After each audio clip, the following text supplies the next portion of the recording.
Okay, ladies and gents, I'm going to help you a little bit here with our DNA fingerprint activity.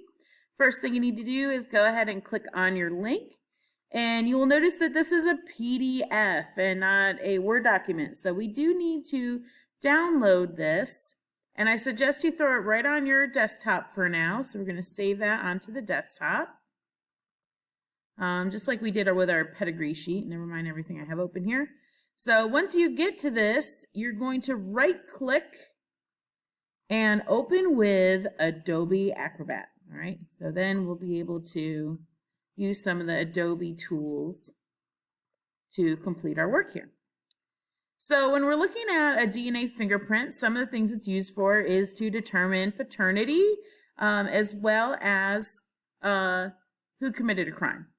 So we're going to have our scenario here, and I'll leave that up to you to read the scenario, but the short of it is we had an emergency at the hospital, and the babies got mixed up, and we need to figure out who the babies belong to. So I'm going to make this so it fits on the whole screen.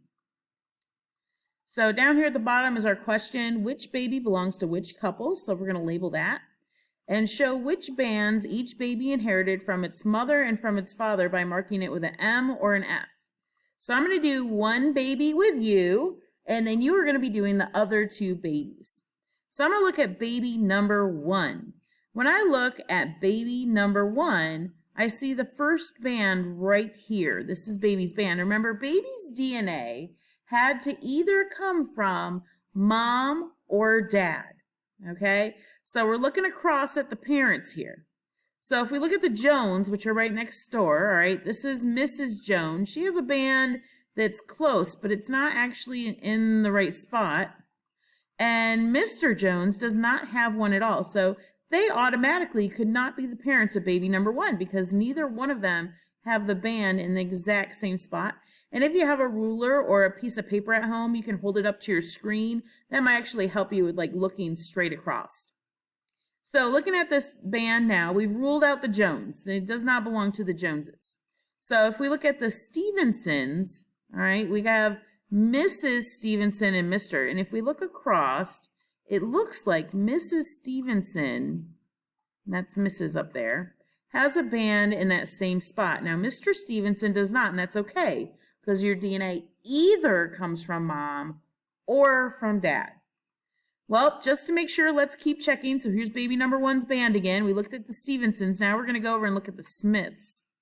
So looking at the Smiths, Mrs. Smith has no band, not even close. And then Mr. Smith has a band, but it's a little high. It's not actually in the right spot. So that baby could not belong to the Smiths. So it might belong to the Stevensons. And one band does not confirm that, okay? It could belong to no one as far as we know. So we're going to keep checking. So that first band, for now, we're going to go ahead and label it and assume that it might belong to them. So we're going to do our fill and sign.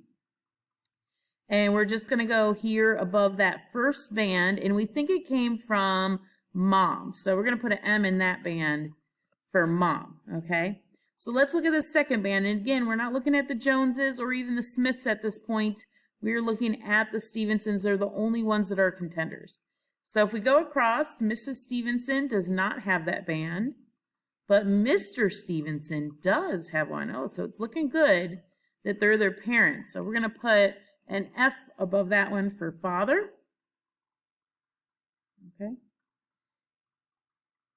Now we're going to go over to this third band. Third band going over, Mrs. Stevenson does not have it, but Mr. Stevenson does have that one. So it's looking really good for them being the parents. So that's a father.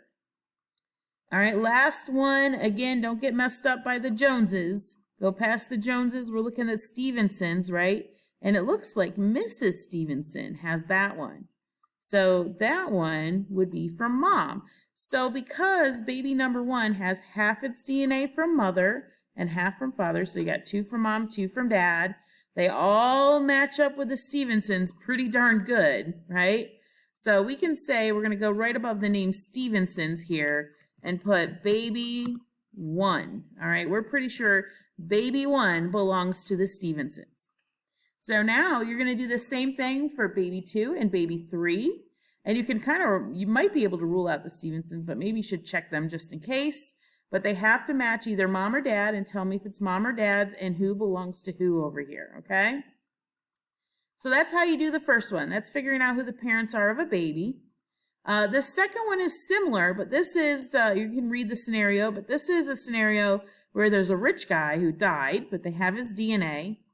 And we have 3 women, so X, Y, and Z are the moms.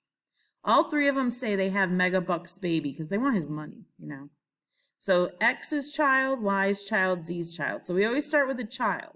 So if we're looking at this first child, and in this one, I don't want to you to mark them necessarily with the M's and the F's because it's just too crowded here.